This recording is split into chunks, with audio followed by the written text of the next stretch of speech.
Salut, c'est Yann, j'espère que tu vas bien. Alors aujourd'hui, on va voir 10 hacks pour gagner du temps et de l'argent avec son agence digitale. Quand on a une agence, souvent on perd énormément de temps dans plein de petites tâches et du coup, on prend pas de vacances, on passe nos week-ends à bosser.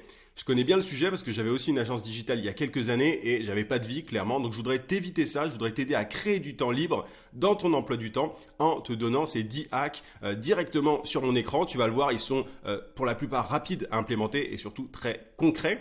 Mais juste avant de te montrer tout ça, je t'invite à mettre un gros pouce sous cette vidéo et à t'abonner à la chaîne si ce n'est pas déjà fait. Je fais plein de vidéos sur la vente et sur le marketing, donc ça risque de te plaire si tu veux développer ton activité. Et dernière chose, la plus importante, j'ai une formation gratuite continue par email. Tu as le lien d'inscription en description, tu peux aussi cliquer sur le i. Et en t'inscrivant, c'est simple, tu vas recevoir chaque matin à 9 heures un email dans lequel je partage avec toi un conseil, une astuce, une méthode pour trouver plus de clients et pour facturer tes services à prix d'or. Mon meilleur contenu est dans cette formation gratuite continue.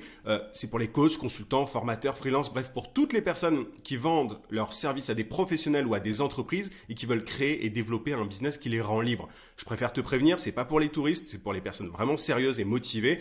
Dans ces emails, je te donne vraiment du contenu que je ne mets pas sur YouTube. YouTube est un petit peu la partie visible de l'iceberg, mais voilà, mes milliers d'abonnés sont inscrits à ma formation par email. Donc encore une fois, clique sur le lien en description ou sur le i. Ceci étant dit, passons à ces 10 hacks pour gagner du temps et de l'argent avec ton agence digitale. Alors, le premier déjà, c'est le fait d'utiliser un formulaire pour connaître les besoins de tes prospects avant un appel. Tu le sais, souvent, quand on échange avec un prospect, on va avoir besoin de lui poser tout un tas de questions pour savoir si on peut l'aider, pour savoir un petit peu, pour identifier en fait son problème et pour diagnostiquer son problème, je vais y arriver. Et le truc, c'est qu'on pourrait tout à fait faire ça avec un formulaire avant l'appel en question. Et il y a énormément d'agences qui ne le font pas, je suis assez étonné de ça d'ailleurs, mais tu vois, tu n'as même pas besoin d'avoir un outil incroyable pour faire ce genre de truc, tu as juste à utiliser Google Forms par exemple, qui est gratuit, et avant l'appel, tu peux comme ça comprendre un petit peu le problème de ton prospect, ses besoins, son budget, etc.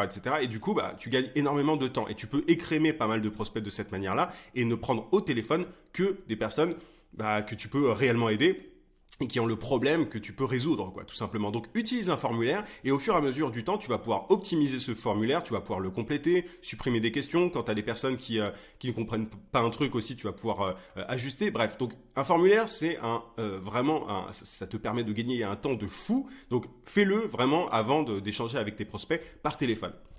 Deuxième hack, n'accepte les appels qu'avec les prospects pressés. Je ne sais pas si tu l'as déjà vu, mais il y a énormément de prospects, enfin tu le sais si tu as un peu d'expérience, mais il y a énormément de prospects qui sont prêts à échanger au téléphone rapidement. C'est-à-dire que à peine après les avoir démarchés sur LinkedIn ou par email, ils vont être prêts à parler par téléphone, ils vont te dire appelons-nous demain, appelons-nous cet après-midi, ils vont te balancer leur numéro.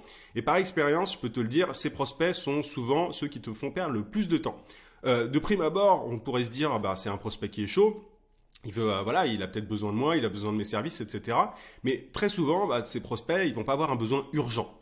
Et du coup, ce qu'il faut que tu fasses pour éviter de perdre du temps, c'est échanger avec ton prospect par écrit d'abord. C'est vraiment qualifier ton prospect avant d'accepter un appel téléphonique ou avant de proposer toi-même un appel téléphonique. Et il faut voir si le besoin du prospect est urgent. Si le prospect te dit ouais, j'ai envie de me faire un site internet dans 3 mois et que tu le découvres uniquement par téléphone, c'est un peu dommage. Donc tu peux tout à fait poser des questions par écrit pour voir si la personne est pressée, si elle a un besoin urgent, et si c'est le cas, tu peux lui proposer ensuite un appel téléphonique ou alors accepter l'appel qu'elle-même te propose. Mais n'accepte pas les appels de tout le monde, tu vois, on est souvent tenté de le faire parce qu'on se dit mais je vais pas refuser un appel quoi. Et souvent tu as des appels qui sont pièges, qui sont des pièges qui te font juste perdre du temps. Tu pourrais tout à fait faire autre chose pendant cet appel.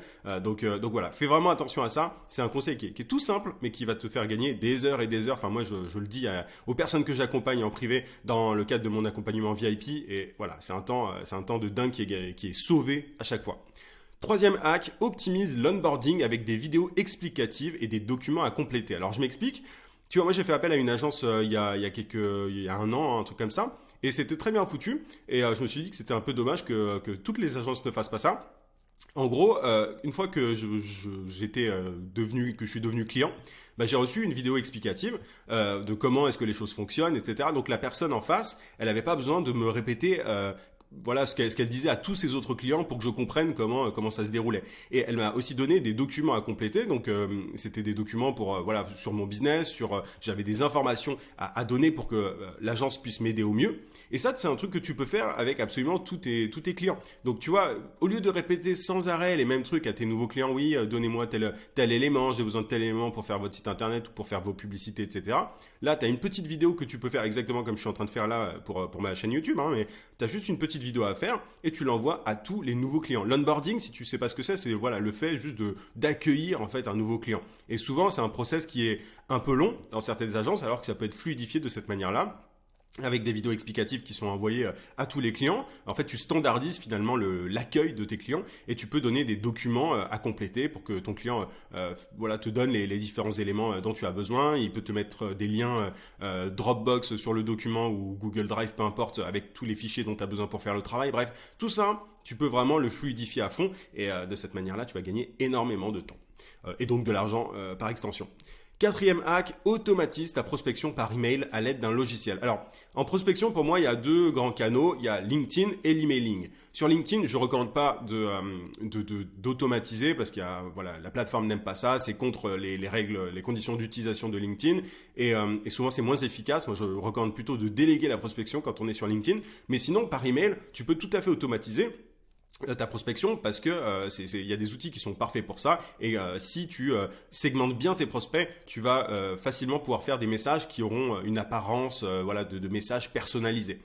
Et tu peux utiliser des outils comme Lemlist ou Woodpecker pour pouvoir faire ça. Il y en a plein d'autres. Moi, c'est mes deux préférés. Tu en as plein d'autres, mais automatise, tu vois, au lieu d'envoyer tes messages à la main, tu vois, ou alors d'en envoyer avec des outils qui sont pas terribles, utilise Lemlist ou Woodpecker pour pouvoir envoyer des centaines ou des milliers d'emails pour prospecter. C'est quand même beaucoup plus facile. Mais attention, encore une fois, à ne pas forcément automatiser sur LinkedIn. Il y a plein de logiciels qui existent aussi sur LinkedIn pour automatiser l'envoi de messages et tout. Mais bon, tu peux perdre ton compte. Tu peux souvent les prospects voient extrêmement vite que c'est pas personnalisé, alors que par email, c'est encore quelque chose. Faut faire plus de volume par email pour que ça marche, mais c'est quelque chose qui fonctionne toujours. Donc, je te recommande d'automatiser ta prospection quand tu cherches des clients par email.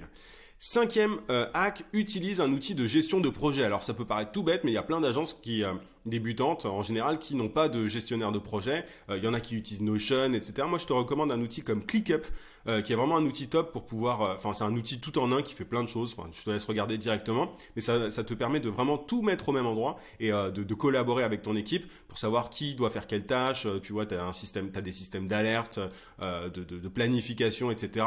Mais c'est ultra important d'avoir vraiment un outil sur lequel toute ton équipe est pour pouvoir fluidifier les choses. Sinon, c'est une sacrée galère. Tu vois, si quelqu'un utilise tel outil et un autre outil, etc.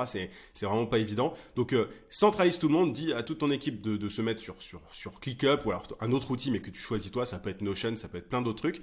Mais fais-le parce que sinon, c'est vraiment galère et tu sauras pas voilà, où en est tel ou tel client. Et du coup, tu vas perdre un temps de fou à chaque fois pour t'y retrouver. Sixième hack, alloue des créneaux pour le travail pour tes clients. Ne te laisse pas interrompre. Alors ça, c'est le cancer des agences. Tu vois, tu sais ces clients qui vont t'appeler ou t'envoyer un email en plein milieu de la journée pour te dire est-ce que vous pouvez faire ça ou est-ce qu'on peut faire ça pour demain, etc. Ça, c'est pas une bonne idée. Enfin, je veux dire, te laisser interrompre alors que tu es en train de faire un truc, c'est la chose qui tue ta productivité, c'est le truc qui te bouffe du temps. Donc, essaye c'est même pas essaye, t'es obligé, sinon tu tiendras pas, mais alloue des créneaux pour le travail de tes clients. Dis-toi, par exemple, je sais pas, c'est l'après-midi de telle heure à telle heure, ou alors le matin de telle heure à telle heure, mais durant ces créneaux, ces blocs de temps, ne te laisse pas interrompre. En fait, coupe tes notifications, coupe ton téléphone. Tu vois, moi, quand je fais ma vidéo YouTube, je coupe mon téléphone. Je me laisse pas interrompre. C'est exactement la même chose quand tu fais le travail pour tes clients, parce que sinon, si tu fais à chaque fois tu vois, des tâches et que t'es interrompu, je veux dire, ton emploi du temps, il s'allonge, et tu bosses le soir, tu bosses le week-end, tu bosses pendant les vacances. Donc voilà, alloue des blocs de temps et ne te laisse pas interrompre. coupe tes notifications, enfin tout, ne regarde pas Facebook, ne regarde pas LinkedIn, ne regarde rien du tout et bosse pour tes clients. Ça s'appelle le deep work. Il y a un bouquin sur le sujet si ça t'intéresse. Mais c'est tout bête, mais c'est juste ultra important et ça te fait gagner énormément de temps. Septième hack, identifie les clients vampires et arrête de bosser avec eux. Alors, dans toute agence, il y a des clients qui te bouffent la majorité de ton temps. C'est-à-dire que tu vas tu vas avoir des clients qui vont te prendre 80% de ton temps.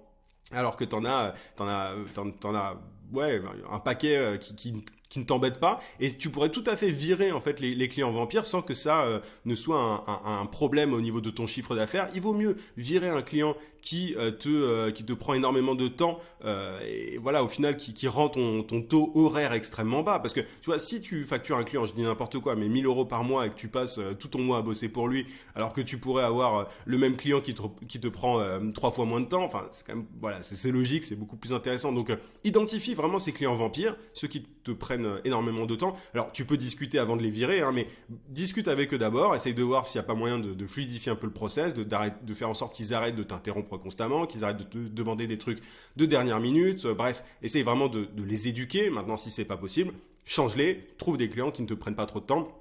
Et tu verras que ce sera quand même beaucoup plus facile pour toi. Donc, identifie ces 20% de clients qui te prennent 80% du temps et je peux te le dire, ça va te sauver la vie, ou au moins tes week-ends en tout cas. 8e hack, supprime les grandes réunions inutiles ou planifie ce qui va être abordé. Alors, je peux te le dire d'expérience, moi j'étais concepteur-rédacteur en agence de publicité il y a quelques années quand j'étais salarié. On passait un temps dingue dans des réunions, donc là on parle de grosses agences. Mais le temps qui était perdu dans des réunions, c'était des heures et des heures pour souvent pas grand-chose, faut être honnête. Donc les petites boîtes, les TPE et les PME qui répliquent ça, c'est juste la pire idée du monde. Donc supprime les grandes réunions qui servent à rien. Il y a plein de choses qui peuvent être faites à distance ou par email, etc. ou sur Slack, peu importe. Ou alors si tu fais des réunions, enfin, il faut en faire de temps en temps de toute façon, mais planifie ce qui va être abordé. Il faut qu'il y ait un planning au départ de chaque réunion. Vous savez que vous avez ceci, cela à aborder et ensuite on s'arrête, tu vois. Et limite, chronomètre chacune des parties, chacune des choses à aborder. Mais il faut que ce soit cadré parce que sinon les réunions ça prend 10 ans et les gens passent leur temps en réunion, ils bossent pas du coup et alors on n'avance pas. Donc ne réplique pas ce que font les grosses boîtes, c'est une très mauvaise idée. 9e hack, délègue au maximum, notamment ce dans quoi tu n'es pas spécialisé. Alors ça peut paraître tout simple, mais il y a beaucoup d'agences qui veulent tout faire, notamment quand un client leur demande une prestation qu'elles ne maîtrisent pas parfaitement, elles vont vouloir le faire elles-mêmes et du coup ça va leur prendre 3 fois plus de temps alors qu'elles pourraient tout à fait déléguer ce travail à une autre agence ou à un prestataire. Et alors oui, il y a une marge du coup qui est grignotée. Enfin voilà, tu gagnes pas autant que quand c'est toi qui le fais, mais au moins c'est beaucoup plus rapide et du coup c'est du temps que tu gagnes que tu peux allouer à autre chose. Donc délègue au maximum et d'ailleurs au-delà de la livraison du service, tu peux déléguer aussi la prospection. Enfin tu vois, je te parlais de LinkedIn tout à l'heure, mais c'est ultra important de déléguer au maximum et de pas chercher à tout faire soi-même. Tu vois, c'est vraiment ultra important d'être bien au carré, bien au clair dans ton agence, d'avoir des process bien fluides. 10e et dernier hack dont je voulais te parler, on y vient, tu vois, on en vient au process. Crée des procédures et utilise des templates. Je vais te donner un exemple. Moi, j'ai mon assistante, elle a toute une liste de procédures. Elle sait quoi faire quand quelqu'un lui envoie tel email, elle a des procédures pour faire les factures, etc. Donc tu peux créer des procédures pour absolument tout et utiliser des templates pour gagner du temps. Je te donne un exemple, mais sur les réseaux sociaux, si tu postes pour ton business, pour faire connaître ton business, pour générer plus de visibilité, ton agence, elle a peut-être une identité visuelle, peut-être que tu utilises certaines couleurs, etc. Tu peux tout à fait, par exemple, créer un template pour les posts sur Instagram, pour les carousels, etc. Et du coup, ça va te faire gagner du temps. Tu auras juste à compléter une partie du post au lieu de refaire tout le post à chaque fois. C'est pareil pour les emails. Tu vois, moi, les emails que mon assistante envoie aux clients, souvent ils sont standardisés. Il y a des messages qui sont évidemment, elle les complète, elle les ajuste, etc. Mais il y a des templates pour qu'elle n'ait pas à tout rédiger à chaque fois. Et pareil, pour ta prospection, tu peux avoir des templates de messages que tu utilises pour démarcher des clients par email. Pareil sur LinkedIn. Donc, crée des procédures pour absolument tout. Documente comment, la façon dont tu t'y prends pour délivrer ton service, pour prospecter, etc. Et ensuite, tu peux tout à fait déléguer ça très facilement et ça fluidifie énormément les choses. Et utilise des templates pour les choses récurrentes, pour les tâches récurrentes. Et tu vois, je te parlais tout à l'heure d'utiliser un formulaire pour connaître les besoins de tes prospects. et tu vois de donner des documents à compléter lors de l'onboarding. Tout ça, tu peux créer des templates réutilisables avec chacun de tes clients. Donc j'espère que ça t'a plu, j'espère que cette vidéo t'a été utile et qu'elle va te faire gagner du temps et de l'argent. En tout cas, passe à l'action, implémente les choses, tu vois, il n'y a rien de très compliqué en soi. Tu peux prendre un ou quelques-uns de ces hacks et passer à l'action extrêmement rapidement. En tout cas, si ça t'a plu, et même si ça t'a pas plu d'ailleurs, mets un gros pouce sur cette vidéo et abonne-toi à la chaîne si c'est pas déjà fait. Et je te rappelle une dernière fois que si tu veux du contenu à plus haute valeur ajoutée encore, tout se passe dans ma formation continue par email. Tu as le lien d'inscription en description. Tu peux aussi cliquer sur le i. Je te dis à très vite. Je te souhaite plein de succès. À plus.